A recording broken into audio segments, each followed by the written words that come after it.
Uh, yeah, hello. So I am Drewana Bey, former UNC Charlotte women's basketball player. I was there from 1994 to 1998. Currently, I'm from Maryland, and back in Maryland, in Prince George's County, Maryland, more specifically. Um, I have enjoyed a 20 plus career, 20 plus year career in education. And I currently serve as an instructional superintendent in the District of Columbia Public Schools. All right, welcome, Drewana. We'll go ahead and get started. When you came to Charlotte in the mid-90s, what drew you to Charlotte? What brought you to Ed Baldwin's program? You know, first of all, I felt like I had a really good relationship with Coach Baldwin, and more specifically, the lead recruit for me was Talonda Rose. She was a former UNC Charlotte player, and she was on the coaching staff as an assistant coach. And Coach Rose and I, developed a rapport over a number of months. And when I came to visit Charlotte, I was just blown away. I was blown away by the city. I liked the school. I liked the warmth. At that time, I was being recruited by a bunch of schools in the Big East and in the Northeastern area, and it was just too cold. And so wasn't really being recruited by any schools, of significance down south. And so when UNC Charlotte appeared as an option, I said, let me check Charlotte out. It was up and coming at the time. The school was just about 14,000 students at the time that I enrolled. And so I liked the fact that it wasn't too big, but it wasn't super small. And the campus was gorgeous. I don't know. I just got this vibe that Charlotte was the place that I needed to be. And yeah, that's kind of it. My decision came down between University of Pittsburgh and Charlotte. Those were my last two. That was the final two. And I think it didn't help that when I went to visit Pitt, it was cold and rainy the whole weekend. And so I think that put the stake in the ground for me to say, nope, I think I'm heading to Charlotte. But yep, that was kind of the journey there. Okay. What was it like playing for Coach Baldwin? It was cool. I mean, it was definitely a change for me. It was a bit of a culture shock, to be honest. I had never been further south. I know Maryland is the beginning of the South, but I had never been further south than Virginia. And so, coming down to North Carolina, I loved being here or being in North Carolina, but it was a culture difference. I had to kind of get adjusted to just how things were in the South. In terms of the team that I was on, there were quite a few upperclassmen that were on that team. And I have to admit, I was pretty green. I was pretty, naive 18-year-old, didn't really know what to expect. But the overall experience was great for me. I think it taught me mental toughness. It taught me to be able to persevere through, challenging circumstances. And I definitely think that the experience just overall being at UNC Charlotte just made me a better person and made me ready to be able to take on adulthood and to, after college and to just move forward. So lots of ups and downs during that time, but I wouldn't trade it for the world because, like I said, it taught me some things about myself, and it helped me to kind of grow up and to have a different perspective. And so it's always, when I think about my years at UNC Charlotte, it's always fond memories. That was my next question. Some of those fond memories, what do you remember about your time here on and off the court? Yeah, I mean, I remember I liked being a part of the school community, even outside of just being a student athlete. I remember that the student athletes got along really well, like across sports. So, I remember being friends with people on the track team, the men's basketball team, the volleyball team.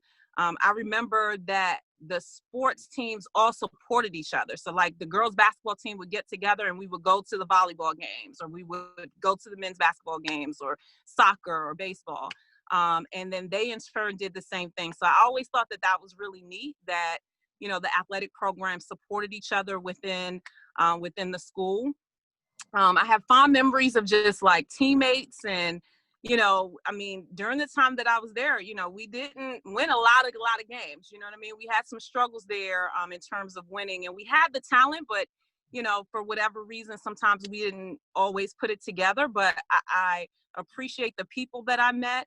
One of the fondest memories was my junior year where we were a good team, but we just couldn't close out games. There were many games where, we would lose by a couple of points at the end. And, so it made it a tough season. But when we beat Alabama that year, they were number 3, I think, in the nation at the time.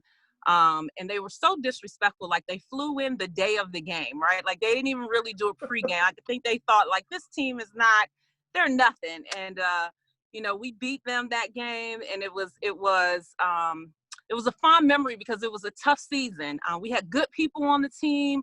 We were a close team, but we just weren't finishing games. And so to have that moment to, beat a team that was so highly ranked, and we didn't even play a perfect game, to be honest. I mean, it wasn't like it was a perfect game that we played. When we went back and looked at film, we were like, oh, there were, still lots of mistakes that we made, but it felt good that we were able to persevere throughout the season and to, have such a big win like that. But I would say, just in terms of girls basketball, women's basketball, it was just the people that I had a chance to meet, just being around really good people, friends, and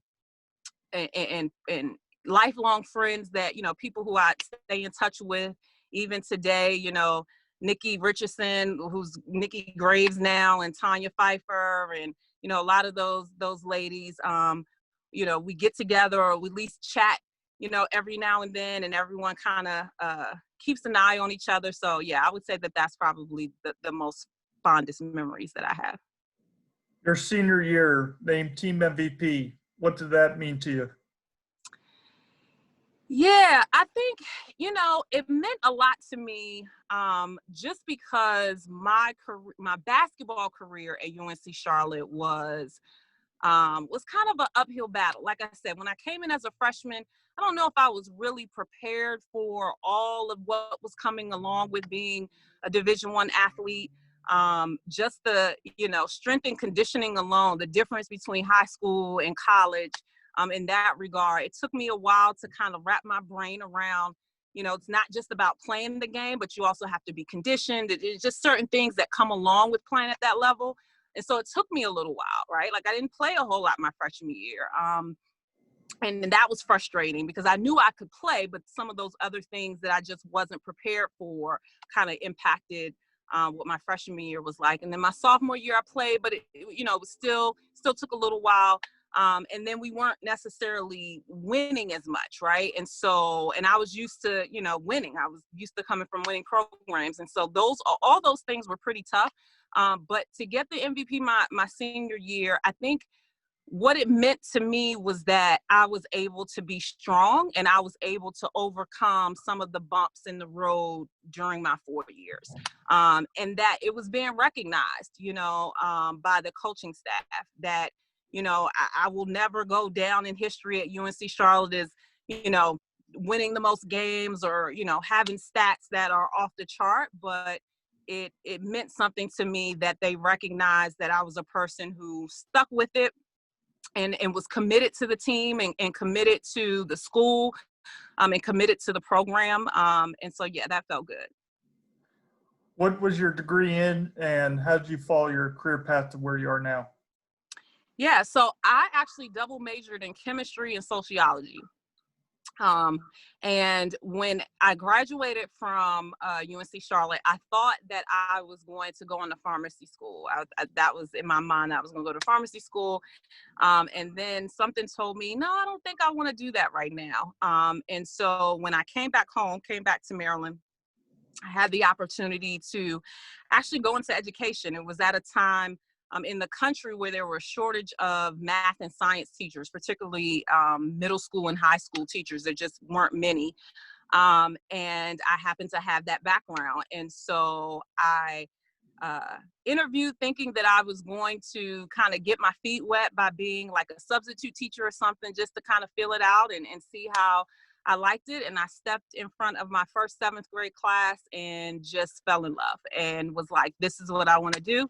And so I taught middle school science, and then I had a chance to transition actually back to my alma mater, the high school that I graduated from. I went back there to teach. I was a chemistry teacher, high school chemistry teacher there, and I got a chance to, coach the girls basketball team and all of that. And while I was doing that, I was also continuing my education and got my master's in educational administration.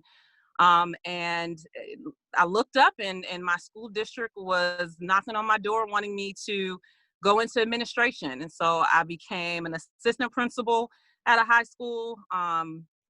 And then I actually became the principal of that high school, one of the largest in the state at that particular time.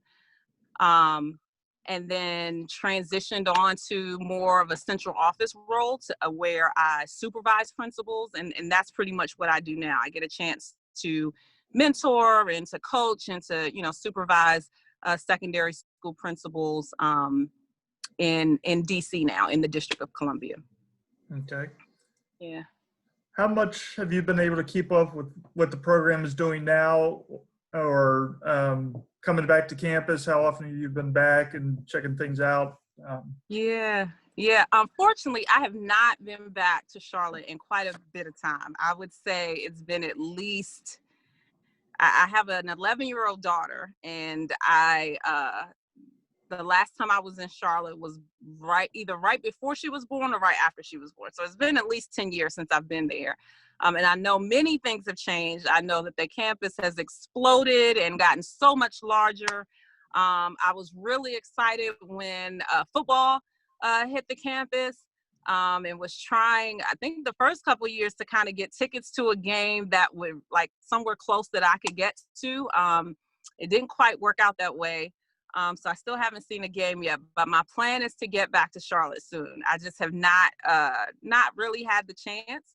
But it's been a while. I follow the program though. Like I follow UNC Charlotte or Charlotte Athletics on Twitter, and I keep up with, some of the things that come through. I've watched the women's basketball program that's had some really successful years, and excited about the new coach. I guess he's not new anymore, but the newer men's basketball coach. Excited to see what he's doing.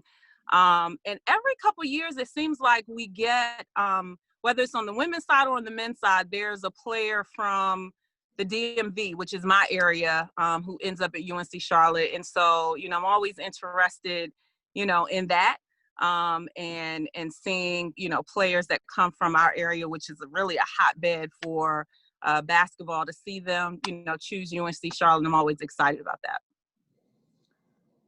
You mentioned your daughter, but you also have a son, Sadiq, which is one of the reasons why we're doing this talk today. Yeah. Big moment for the family there tonight, getting drafted in the NBA. Just walk us through that night. What draft night meant for him and for the family, and puts everybody. Yeah, I mean, Travis, it was unbelievable. Like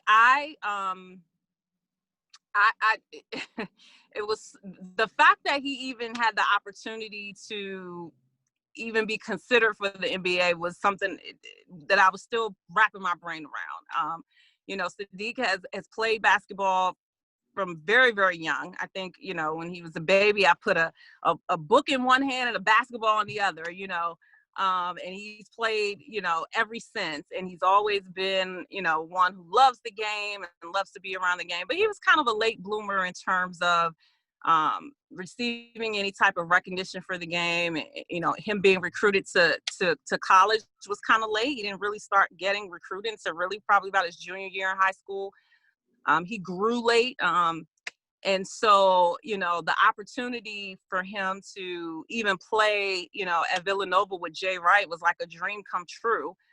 So if you would have told me 2 years later that he would go from having this great opportunity to play at a, pretty good school and for a great coach, and be drafted to the NBA, I would have said, you're lying. Like there's no way.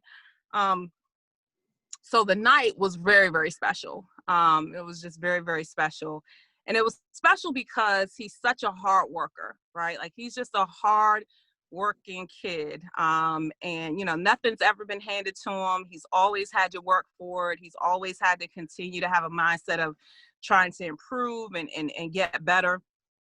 And I think that, you know, I hope that he was able to take some of the lessons that I learned, you know, in my transition and playing, you know, in high school and transitioning on to college. You know, I've shared many, many stories with him about things I did right and things that, you know, I didn't necessarily take as seriously, you know, about the game that, you know, impacted me as a student athlete. And you know, the great thing is that I think he listened to that. And so when he, you know, transitioned from high school to college, he was definitely ready. He didn't have the learning curve that I had when I transitioned, and, you know, just had a goal in mind that he wanted to be the best player that he could be. And he still has that goal. And so it was just really special to, you know, share that with him and watch him and my whole family, my mom and my brothers and, you know, just everyone. It was just a really special moment that I will never forget. Him playing at Villanova for a couple years, Jay Wright, national championship. Yeah. Being for him to be so close to home where you could get to some games up in Philly and be there for him. Yeah, it was special. I mean, I won't go into like his whole story, but you know, Villanova wasn't where we thought he was going to end up. We actually had previously committed to NC State. He was actually headed to Raleigh. And, you know, some things happened and caused us to make a different decision. And it just so happened some things had opened up at Villanova because of their just winning the national championship and having 4 players to go on to the NBA that year. So it opened up some space and, you know, lo and behold, he got there and you know, in retrospect, it was a perfect fit. I mean, he, you know, the type of culture that they have and the type of kid that he is, it made it a great situation for him to be able to grow and to flourish. When you said he developed late, but when did you first realize he might have a potential to play at a high level? Travis, honestly, so one of the things that Sadiq will always share is that I have been his biggest supporter, but I've also been his biggest critic, right? Like, so that's the thing that you get with a mom who played. You know, I'm not going to sugarcoat it. I know what I'm looking at. I know the game. And so he used to get upset when he was younger. And he said, Mom, why can't you be like the other moms who just say you did such a good job? I said, because you didn't. I know what I'm looking at. You weren't aggressive. You didn't get any rebounds, you know? And so, so he had to hear that from the very beginning. And that's just what it was. You know, I was very, very honest with him. And so, you know, when he got to high school, honestly, I was trying to prepare him for the fact that he may not even be able to have an opportunity to play in college. Like, I just wasn't sure. He always knew how to play the game. He always had a high IQ, but you know, like I said, he was small. He wasn't that explosive or you know, really athletic. I mean, he was kind of like me. I wasn't the most athletic. I knew the game. You know, I was smart about the game, but I wouldn't say I was the most athletic player. And so at that time, I was just hoping that maybe he'll get a chance to play at a D3 school, maybe, or, you know, go to a really good school, but still have the opportunity to play because I knew how much he loved the game. And then it was like the summer before his junior year, after his sophomore year, something started to click. He started to get a little taller because when he entered high school, he was only about 5'8" as a freshman. And by the time the end of his sophomore year, he was about 6'1", 6'2"-ish. But something started to click. I think he started to get more confidence with his body, you know, kind of changing and, you know, kind of started to turn that corner. And that summer, he got his first scholarship offer from Towson University right here in Maryland. And I'm gonna be honest, between me and you, I was ready to sign right. I was like, okay, you're going to Towson, right? Like, I was like, yes, you get a chance to play Division I basketball and you get a chance to stay home. This is great. This is where you're gonna go. And I think that interest really gave him confidence. And so going into his junior year, he grew a little bit more. And but I'm gonna be honest, he still wasn't at the beginning of his junior year. He still wasn't starting. He still wasn't even a starter on his high school team. One of the really good seniors that year had gotten hurt right before conference play. And so Sadiq moved into the starting lineup only because he had gotten, this other player had gotten hurt. And he just took off. He took off and started to get lots and lots of attention. And had a really strong junior year. And then by that summer on the AAU circuit, he played on the Under Armour circuit against like some top-notch competition. The first night of that circuit, he was playing against Team Charlotte, actually, with Devin Dotson was on that team. And he just exploded. They won, and he had like 20 and 12 or something crazy. Like he just it was like his arrival, and he just kind of went from there. And so by that point, I kind of knew that, okay, he will get a chance to play Division I basketball. Still didn't think Villanova or a school like that was in the sight, but, I felt pretty comfortable by that point that, he'll get to live his dream, which is to play in college.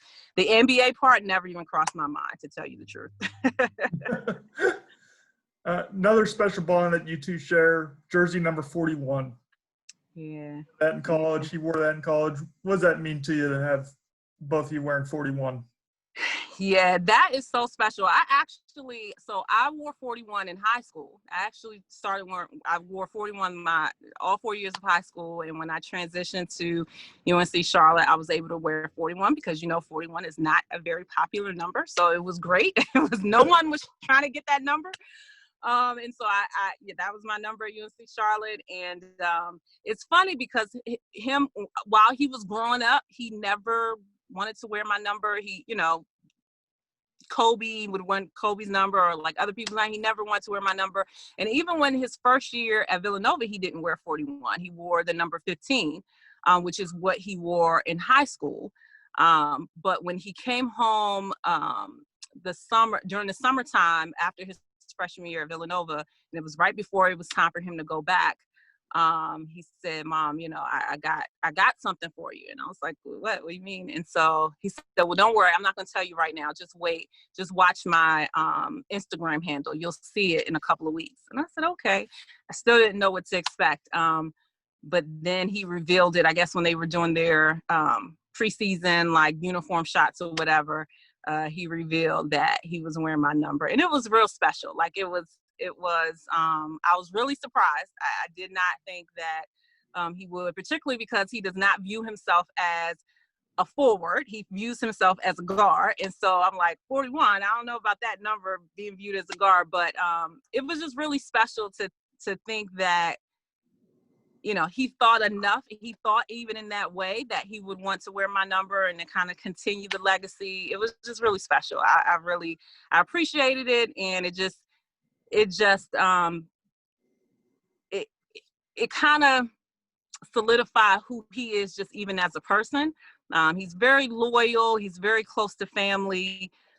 He's pretty sentimental, just like I am. I didn't realize that until he's gotten a little bit older. And so those kind of things mean stuff to us. So it was real neat. It was really neat. Well, Drewana, this is all I had today. Any final thoughts from you as we wrap this up?